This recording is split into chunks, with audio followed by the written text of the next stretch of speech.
The Cailleach Peninsula is 72 square kilometres in size. It has two bays that come in either side of it into two river estuaries. One is the Garavogue, the Sligo River, flowing out of Lough Gill to the north, and then the other one is the Unshan, and you can see the Unshan. If you look over that way, you can just see some of the little curves in the Unshan River that leads and out into Ballysadare Bay. And the Unshan leads you back up to another great complex, another great cluster of monuments. So, one of the reasons that we're especially privileged to have Stefan Bergh with us today is because he was one of the first people back many years ago who started to talk in terms of landscape archaeology, the bigger picture, if you like, of these monuments. Instead of looking at them as separate, broken up, individualistic cairns and mounds, and there's a lot of them around, Stefan started to look at the sense in which they and the landscape rhymed, and that there was a sense that all of these things were integrated. The reason why we are stopping where we are, is that down to your left, just 100 metres down, you can see a green patch, a long green, it looks like an old bank or a feed wall. Can you see that? In the heather. That is part of an extensive system of Neolithic banks and walls on the entire eastern flanks or side of Knocknarea mountain. About 2.5 kilometres of Neolithic banks were built on this side of the hill. None on the other side, but on the eastern side, or the Carramore side of the hill. We have dates from those banks to about 3,300 BC. So they're very much in the Neolithic and very much feeding into the activity on the hill as such. I talked earlier about the alignment of Listahal, but the small monuments in Carramore, which Carramore sits, you might be able to see a sort of a long roofed grey shed over that way. See it maybe better from the top of the hill.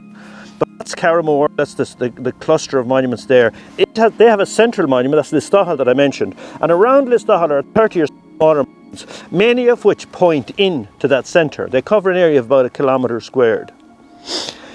If you were to draw with your magical giant witch's compass a line out from there about 6 kilometres and make a circle, you'd encompass a whole cluster of monuments that outlie and sit along the boundary of that centre. And many point into the centre, or some at least point into the centre.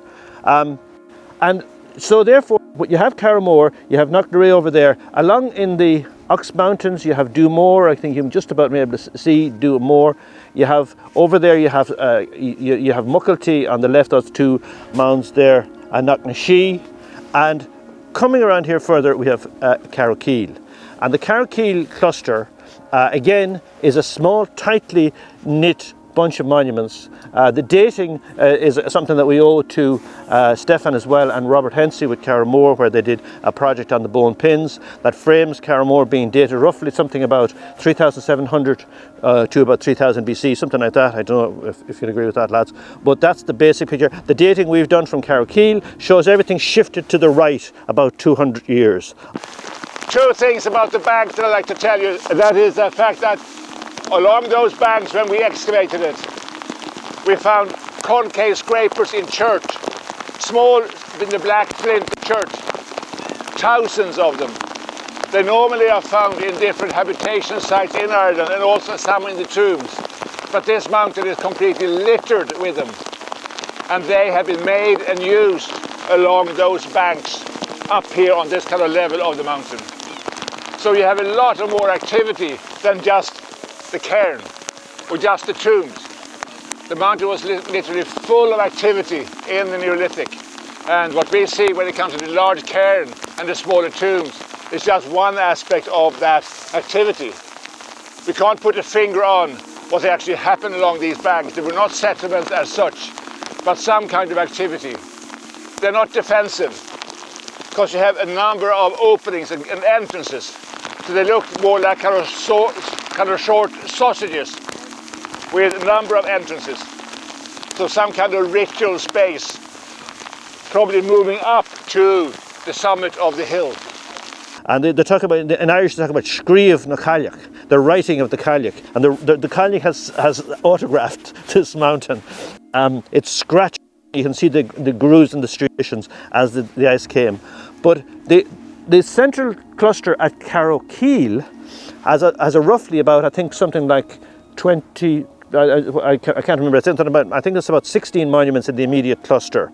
And then you take your giant compass, go out 6 kilometres, and again outlying sites dot around it. So we have, you can see that from where we are. So if you look, you can see the little cluster of houses there at Ballygawley, and then come up from Ballygawley and you'll see the horizon is a kind of a blue-grey colour. And on the right, you see Cailleach Hill. Can you see Cailleach there? See the rounded hill there? And there's a little bump on the top of Cailleach. And that little bump on the top of Cailleach is the pinnacle. It has had a lot of other names in different times. It's the hunting mound of Finn McCool anyway, we know that.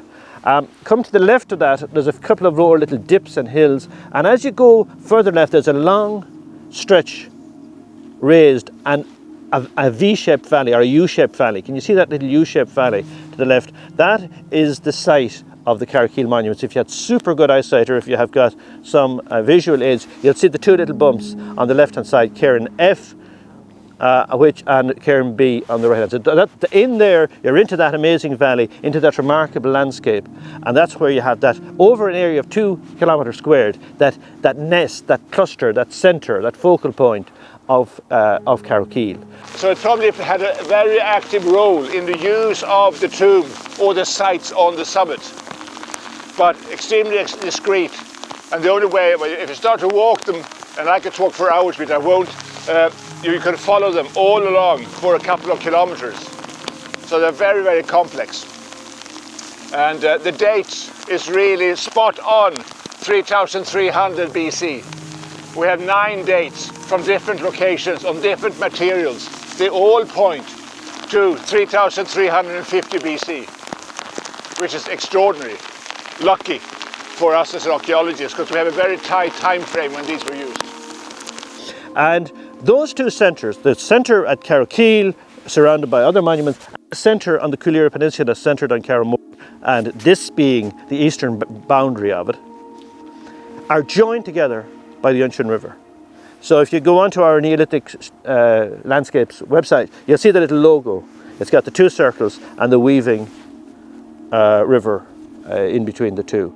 I've just grown to love this landscape and really learn every time I come up here. I learn more or appreciate more, and it has become more popular, and you really do like to see other people enjoying and sharing in this absolutely magnificent heritage that we have.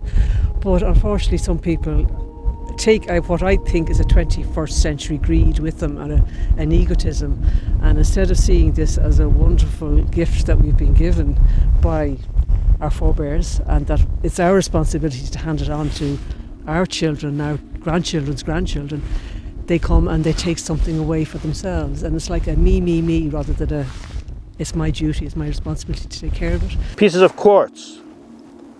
Grian cloch is the Irish word for quartz, the stone of the sun. So here, when you walk here and you look under your feet as you walk on this hillside, you'll see quartz little outcroppings among the nice material. And that's, again, maybe we don't know where the quartz came from, but maybe, we look at these certain sites around. We talked about destruction and damage to monuments.